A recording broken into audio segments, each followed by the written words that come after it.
for holding debt. He explained it to us that if he wants him to leave his office, he will leave. Obasanjo crumbled the agricultural sector. Baba Gani Dawodu of blessed memory.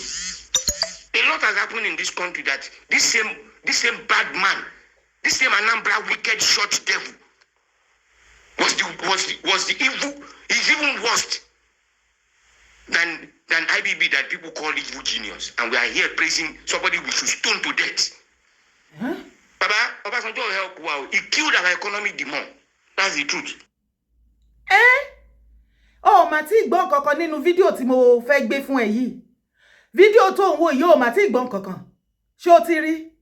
Baba Obasanjo lẹ́yìn so gbogbo nǹkan tí Buhari àti Emefiele tí wọ́n ṣe tí wọ́n lọ kọ́lọ́dọ̀ owó ipasẹ̀ ẹ̀yin ni wọ́n tọ̀. Ẹ̀yin la ilé foundation yẹn.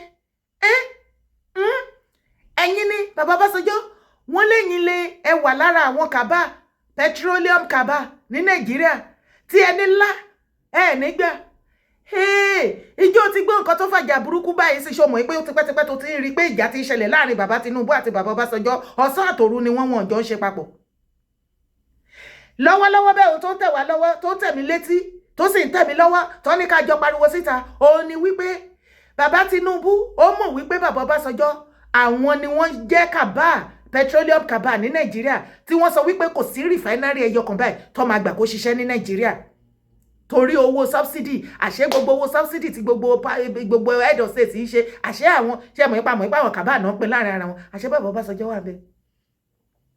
Ìdí nìyẹn tán ní bàbá Tinubu ṣe dé tó ṣe jẹ́ pé the first day tó máa kọ́kọ́ tọ́ sún ẹ̀wọ̀n yìí àwọn yọ subsidy àṣẹ power toss ni mo sọ náà o tí gbọ́ nǹkan kan o bẹ́ẹ̀ ni mo sọ fún ẹ o ṣẹ̀ṣẹ̀ fẹ́ gbọ́rọ̀ ó yá wá tẹ̀lé mi wá gbọ́ many things àṣírí.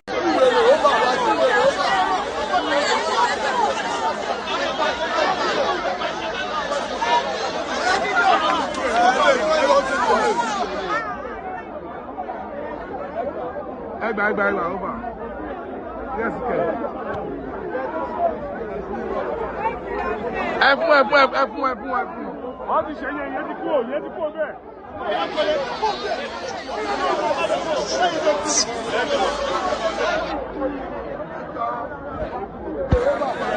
Go.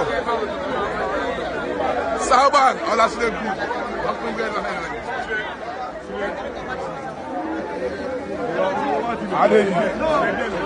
Adégan wà mí. Ó yá. Ó bà Adégan wà mí. À ń pèsè fúnra wa ni à ń pèsè.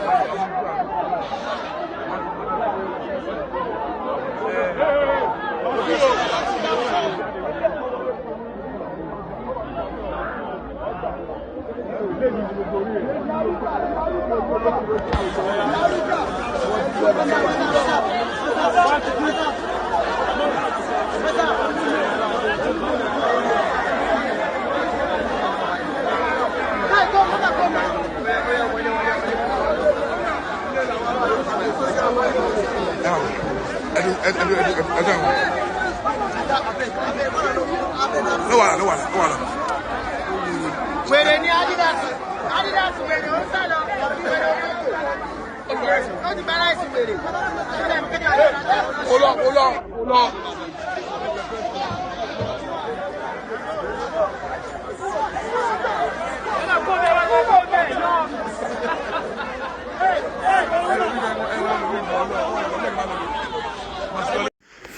Baba Obasanjo alone generated $42 billion. External foreign reserve as at then was $42 billion under the watch of Okunja-Iweala and under the watch of, as a minister for finance, and under the watch of CBN governor, then Chukwuma Soludo. Okay.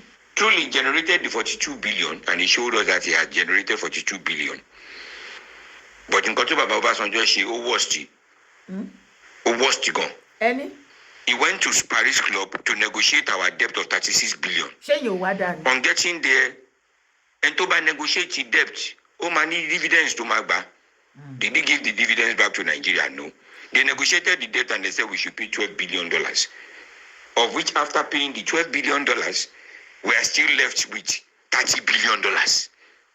In the process, Baba Obasanjo started seeking third-term bid.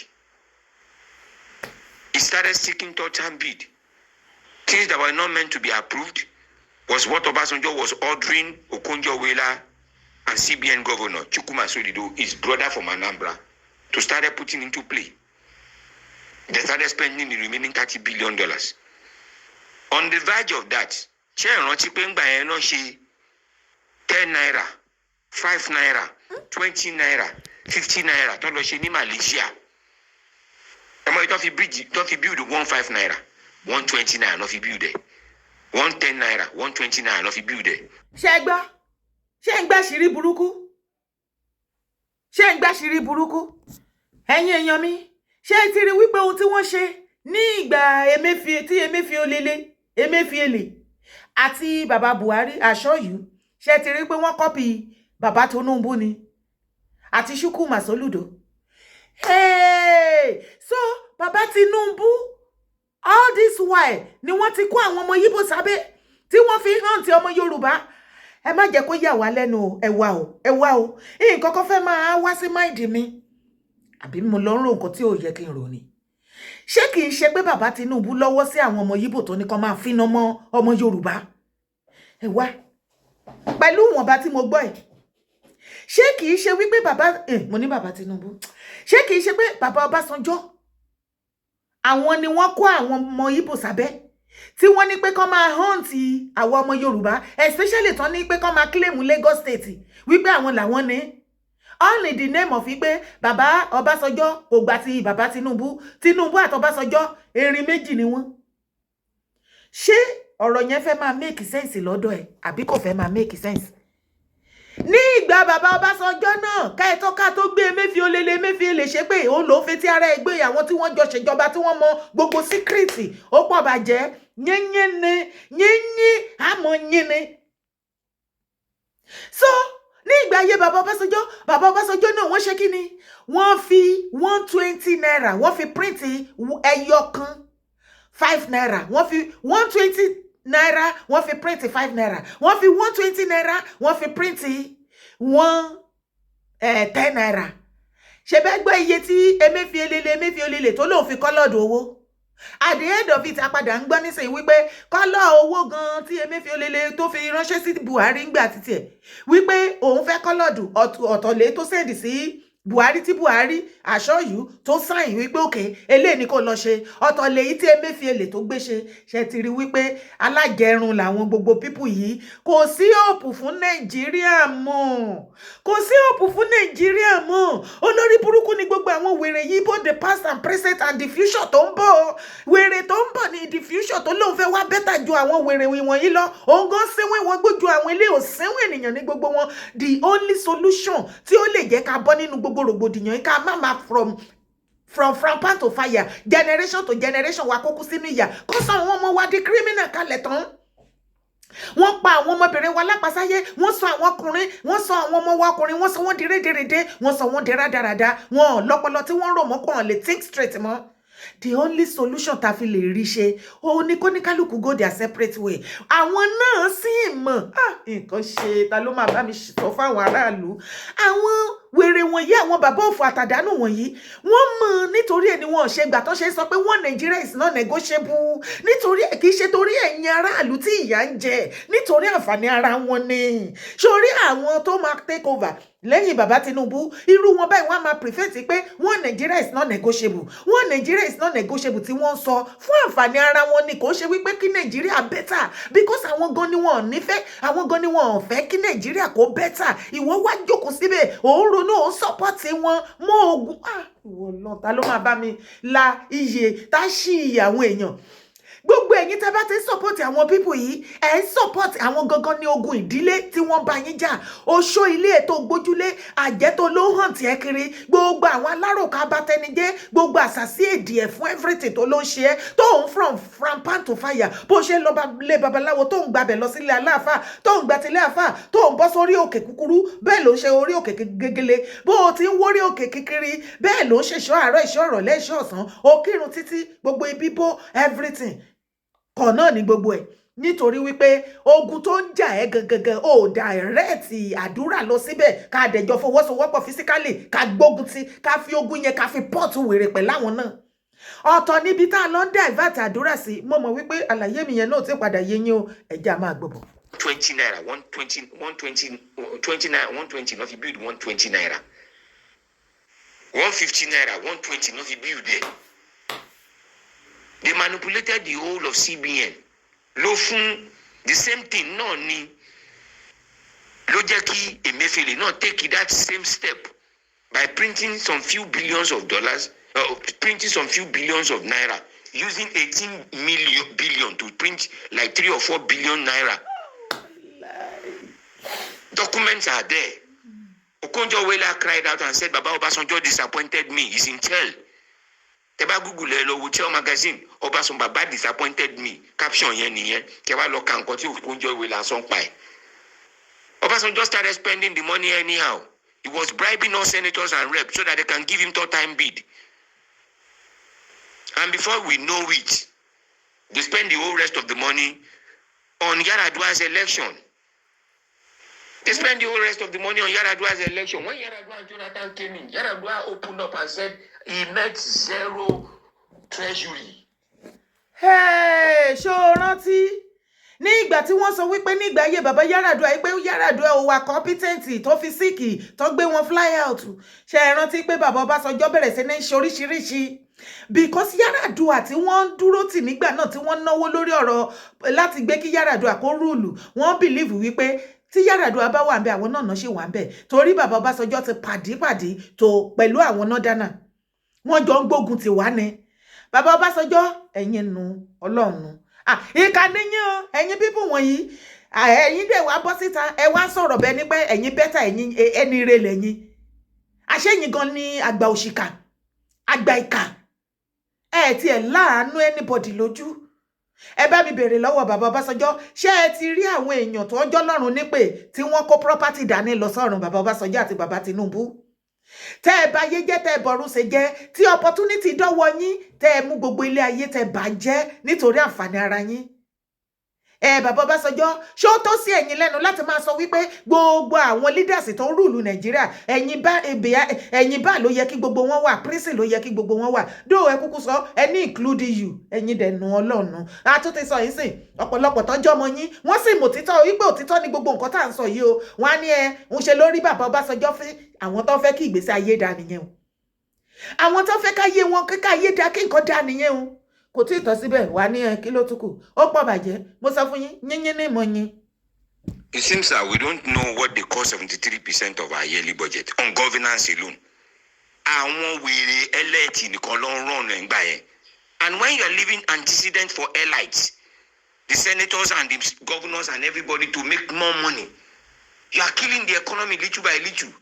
They will become. Ẹjọ́ ṣé kìí ṣe the same thing tí àwa ń pariwo nìyẹn wípé gọ́fìmẹ̀ntì bàbá Tinubu náà àwọn kábínẹ̀tì ẹ̀ ló fi ń bọ̀ mínísítà sínétọ̀ àwọn náà fi ń bọ̀ what is wrong with these people wọ́n láwọn ń lọ síbẹ̀ fún àtúnṣe Nàìjíríà fún àwa mẹ́sìsì fún másìsì tó bá wá débẹ̀ àǹfààní ara wọn bí oníkálùkù kan tọ́wọ́ ẹ̀ bá ń bẹ̀ oníkálùkù ló ń ṣe ó yá wá bá mi dárúkọ head of state kan tó lọ síbẹ̀ lọ become president tó padà ní ìtẹ̀síwájú ilẹ̀ Nàìjíríà lọ́kàn oníkálùkù wọn lọbẹ lọ kówó ní kò sí nǹkankan tí wọ́n wà fún the same idea tí Ọbásanjọ́ lò many things tó ṣẹlẹ̀ nígbà ayé wọn nínú ìjọba wọn òun náà ló ń rìpíìtì ní bàbá Tinubu ń rìpíìtì nísìnyí o èyí tí bàbá Tinubu tí Ọbásanjọ́ lòun fẹ́ ṣe tí bàbá Tinubu wọ́gilé pé láyé ò ní gba glory ìwọ kọ́ ló máa ṣe tó gbógun tí ò jẹ́ kó rí ṣe òun làwọn náà wá execute nísìn ṣe ti rí wípé nìkan ò gbé kan bí òwú jago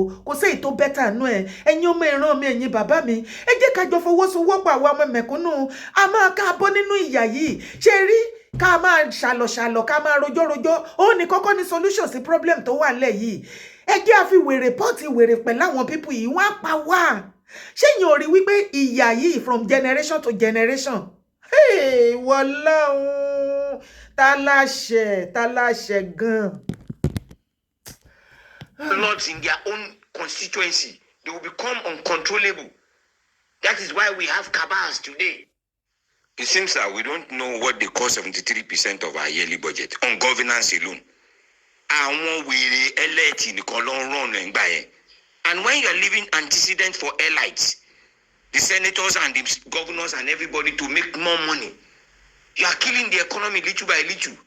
They will become lords in their own constituency. They will become uncontrollable. That is why we have cabals today. The same cabals are the one fighting that there should be no refinery working in Nigeria. And they were abhorring those cabals at then. OBJ and his group and his so-called elite are abhorring the cabals as at then. They never need economy man issue. Governance stands so 27 toku, 3 were for education, 3 were for housing, 3 were for health. Most of the sector to kuni ministry about one sector to me to kuji survive. And as at that period, now we Obasanjo yatawan Atiku ni registered universities and registered private schools. Teaching more churches in private schools. And before we know it, the governors and the so-called ministries of ministries and education commission in every state, everybody start taking the opportunity to open schools for themselves. Now we have dumped the government school to divert our attention into private schools. Tell me, who has turned us into paying so exorbitant fee to pay school fees? If not from the day of that same Baba Obasanjo. He was giving licenses to his girlfriends and everybody. Atiku also was busy doing his own. He was using our OML license to sleep with women. That to the extent he was sleeping with a girl called Genevieve Inaji that happens to be an actress and gave her an OML license. They were using all our resources to just share among themselves. Well, what would 27% of our budget do then? And for over 30 years, we've been screaming. Now somebody wants to now stop the whole thing. Now everybody now says, hunger, there is hunger in the land. What stopped us from farming? Why must we so much depend on government? We have a farm. Everybody should go back to their villages and farm and not wait for government. We so much depend on education and there is no job. Certificate that we cannot pass to our children and pass to others. Why must we be waiting for government and also supporting someone to be the same person that killed our agriculture in 1979 is the one you said paid the debt. He killed the whole entire agriculture in 1979 when he became an head of state before he left the office in 1977. Before he left the office in 1979, Obasanjo has killed all our agricultural sectors. Baba Gani Daudu has an office in Western House. He was in farm then. I was there present with him when I was working with Olusola Adekunle and Co. to lock up Western House for holding debt. He explained it to us that if he wants him to leave his office, he will leave. Obasanjo crumbled the agricultural sector. Baba Gani Daudu of blessed memory. A lot has happened in this country that this same bad man, this same Anambra wicked short devil was the evil. He's even worse than IBB that people call evil genius. And we are here praising somebody we should stone to death.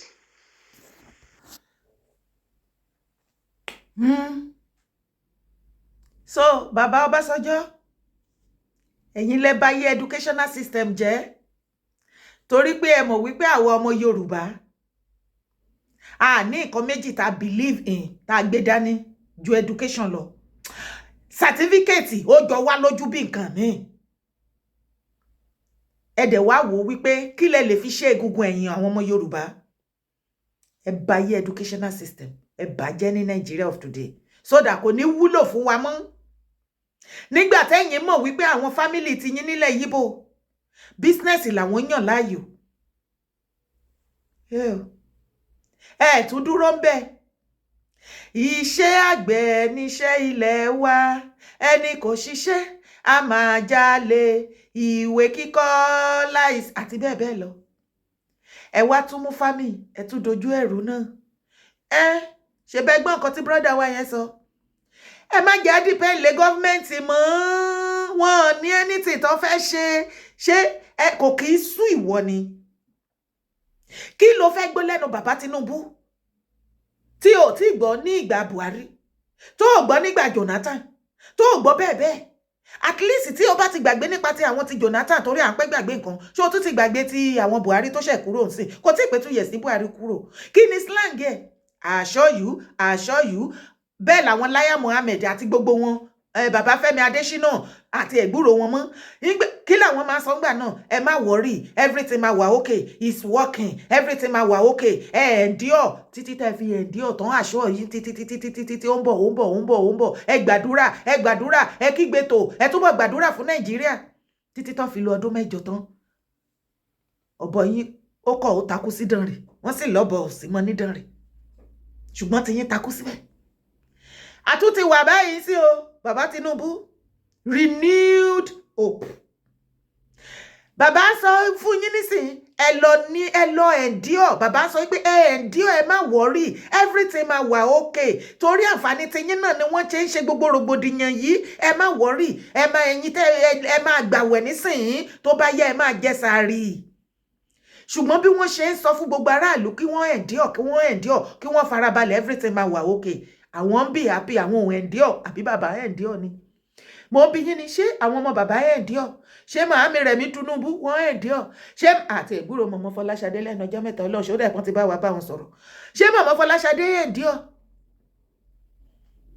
ṣé gbogbo kábínẹ̀tì bàbá Tinubu tó ní káwa masisi àwa aráàlú àwa nìkan ní ká máa gbàdúrà ẹ̀ṣẹ̀ wa ti pọ̀ jù ṣáwa la dẹ́ṣẹ̀ ni àbáwọn náà dẹ́ṣẹ̀ àwọn ni wọ́n ń ṣẹ̀ ìwọ àtèmi náà ní ká máa gbàdúrà ẹ̀ṣẹ̀ táwọn dá ṣé ò rí pé nǹkan ti ṣe wá tíwọ náà wá múra kankan bí wèrè tá bá wá sọ̀rọ̀ nípa àwọn pípù yìí gbogbo wọn ká fi wọn gbára wọn kò sí kan tó gbéra wọn kò sí kan tó ṣẹ́ra wọn nú gbogbo wọn ò síún ni wọ́n ìwà wá dúró níbì kan wàá máa àtáàkì irú àwa ẹ̀ sórí wípé ọjọ́ ọ̀la ẹ ti jóná tó bá wà lára àwọn tó ń àtáàkì irú àwa ẹ̀ pẹ̀lú àwọn àṣírí tá ń tú àtoríṣiríṣi ọ̀rọ̀ tá ń sọ ìwọ ò lè bọ́ síta kó wá sọ̀rọ̀ ó ń support àwọn tó bà yí ẹ̀ jẹ́ ọ̀pọ̀lọpọ̀ yín tẹ́ wá àtáàkì àwa ẹ̀ ní online níṣẹ́ wọ́n ń bọ́ yín ni kò sí ìkan ògbé kan ń jẹ àárọ̀ òbá tọ̀sán tọ̀sán òbá tìrọ̀lẹ́ ìrọ̀lẹ́ òbá talẹ́ adẹ̀ ń bá yín pariwo ẹ̀dẹ̀ yín sọ wípé irọ́sẹ̀ àwọn tó ń fi ìyà jẹ yín yẹn fi wọ́n sílẹ̀ bẹ́ẹ̀ jẹ́ kó máa fi ìyà jẹ yín tẹ́yìn bá wáyé ìyà ṣé gbogbo wa ni ká jọ wáyé ìyà ni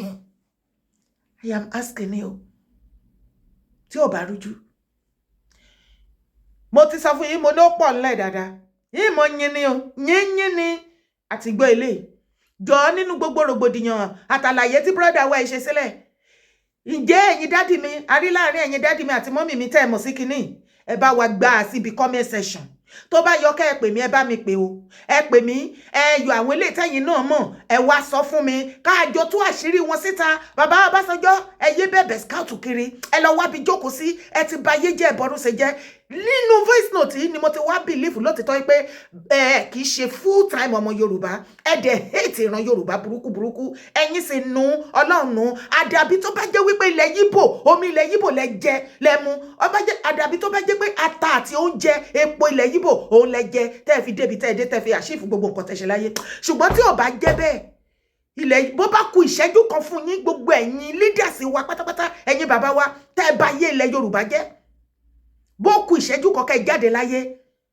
ní bọ́nú ẹ̀ má gbàgbé láti bá mi ṣe kí ni bá mi drop comment síbi fídíò yìí má sì gbàgbé láti bá mi subscribe sórí YouTube àmọ́ kọ́ tá ṣe fún yín bá wa subscribe bọ́ kò sí problem ìyẹn ò stop anything ṣé o lè bá wa like fídíò bá wa like irú nǹkan tó gbọ́ ẹ̀ bá mi mú káàkiri bá mi pín kó jìnnà jẹ́ kí everybody gbogbo ọmọ Yorùbá jẹ́ ká jọ ta wọ́n jí awareness ni wà tèmi ṣe yẹn tó bá bá mi pín síta ṣé o mọ̀ pé awareness ló ń ṣe kò jù bẹ́ẹ̀ lọ o rò pé o fẹ́ fi òun ló máa là mí